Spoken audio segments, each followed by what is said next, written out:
तो अब हम डिस्कस करेंगे स्टैंड अप इंडिया स्कीम के बारे में। ठीक है, तो पीआईबी में एक न्यूज़ आई थी कि इस स्कीम ने 7 साल कंप्लीट कर चुके हैं अपने, और इन 7 सालों में इसने तकरीबन 40,500 रुपये सैंक्शन किए हैं। इन 7 साल में 40,500 रुपये सैंक्शन किए। और सबसे इंटरेस्टिंग बात ये है ना कि more than 80% of the loan जिनको मिला है ना वो वुमेन है। यार ये ज़बरदस्त एग्जांपल आप लिख सकते हो इनके साथ वुमेन एम्पावरमेंट। कोई ऐसे भी आ जाए ना या कोई फैक्ट्स, ये बहुत अच्छा एग्जांपल हो सकता है गवर्नमेंट की तरफ से क्या प्रयास किया जा रहा है। ठीक है, खैर इस फैक्ट को याद करना। 7 साल हो चुके हैं, तकरीबन 40,500 रुपये गवर्नमेंट ने अब तक सैंक्शन कर चुके हैं, और 80% जिनको लोन मिला है वो वुमेन है। ठीक है, अब इस स्कीम के बारे में पढ़ते हैं। देखो, स्टैंड अप इंडिया स्कीम हो या स्टार्टअप इंडिया स्कीम हो, ये 2016 में आया था। ठीक है, मिनिस्ट्री कौन है? मिनिस्ट्री ऑफ फाइनेंस है। ठीक, देखो अब इसका एम क्या है। 10 लाख से 1 करोड़ तक का लोन देगा ये। एटलीस्ट वन एससी और एसटी, और है एससी और ST and at least one women in each bank branch for setting greenfield enterprise. हर एक बैंक ब्रांच है ना, जितनी बैंक ब्रांच है, हर एक बैंक ब्रांच को ये टारगेट दिया गया है कि एटलीस्ट 10 लाख से 1 करोड़ तक का लोन जो है आप स्टैंड अप इंडिया स्कीम के अंडर या तो एससी एसटी को दीजिए, नहीं एससी एसटी में से किसी एक को दीजिए, या और वुमेन को दीजिए। दोनों में से दोनों को देना है, या तो एससी एसटी को देना है और वुमेन को देना है। ठीक है, एटलीस्ट वन एससी और एसटी एंड वन वुमेन देना ही देना है। ठीक है, पर bank branch for setting greenfield enterprise, brown field enterprise setup नहीं कर सकते, सिर्फ और सिर्फ ग्रीन फील्ड इंटरप्राइज सेटअप करनी है।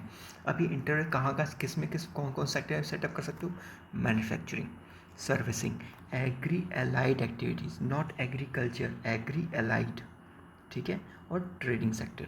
अब हम बात करते हैं बेनिफिशियरी के बारे में। तो SC ST and women age 18 साल से ऊपर होनी चाहिए। ठीक है, लोन सिर्फ और सिर्फ ग्रीन फील्ड प्रोजेक्ट में मिलेगा। देखो अगर ना कोई इंटरप्राइज है, 2-3 लोग मिल के उस इंटरप्राइज को चला रहे हैं, तो at least 51% of the share holding ना एससी एसटी या वुमेन का होना चाहिए। ठीक है, तब आपको लोन मिल सकता है आपके किसी पर्टिकुलर इंटरप्राइज को। ठीक है, और बोरोवर डिफ़ॉल्ट में नहीं होना चाहिए, उसके हिस्ट्री में डिफ़ॉल्ट में बोरोवर नहीं होना चाहिए। ठीक है, और एक बड़ी ख़ास बात है, जितना भी प्रोजेक्ट कॉस्ट है ना, जितना भी प्रोजेक्ट कॉस्ट है उसका 10% ऑफ द प्रोजेक्ट कॉस्ट जो है वो बोरोवर पे करेगा। ठीक है, वो बोरोवर पे करेगा। ठीक है, so at least 10% of the project cost है वो बोरोवर पे करेगा ही करेगा।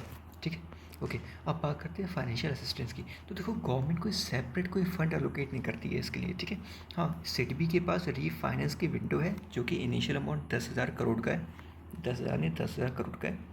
ठीक है, रीफाइनेंस एजेंसी है सिडबी का, 10,000 करोड़ का फंड इसके पास। और सिडबी और नाबार्ड ना एक तरह से designated as a stand up connect centre. ठीक है, अब बात करते हैं की फैक्टर की। तो देखो 2016 में स्कीम शुरू हुआ था, 2019-20 तक चलना था, लेकिन 2019-20 में इसको एक्सटेंड करके 2025-26 ठीक है, अब बात करते हैं साइज़ ऑफ लोन की।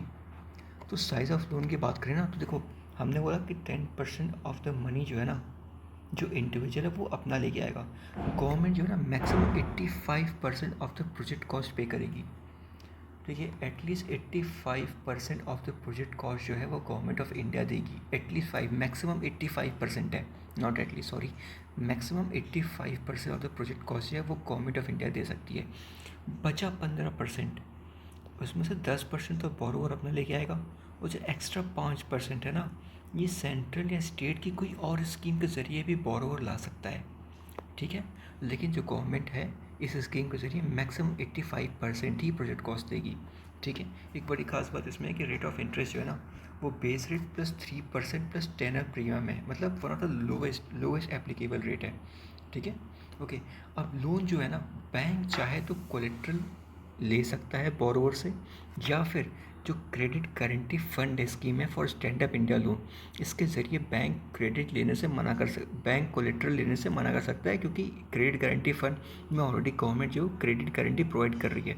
देखिए बैंक पर डिपेंड करता है, चाहे तो वो कोलेट्रल सिक्योरिटी मांग भी सकता है, ऐसा कोई नहीं है कि नहीं मांगना, मांग भी सकता है, ऑप्शन है बैंक के पास। ठीक है, अब देखो जो भी लोन लिया जाएगा ना उसको 7 साल के अंदर पे करना है, including moratorium period of 18 month. 18 महीनों को लेकर मैक्सिमम जो रिपेबल पीरियड है ना वो है 7 ईयर्स। ठीक है। साथ में रुपए डेबिट कार्ड मिलेगा और वर्किंग कैपिटल के लिए 10 लाख रुपए तक ओवरड्राफ्ट मिलेगा वर्किंग कैपिटल। और अगर 10 लाख से ऊपर वर्किंग कैपिटल की ज़रूरत है तो वो कैश क्रेडिट के फॉर्म में ले सकते हैं। ठीक है।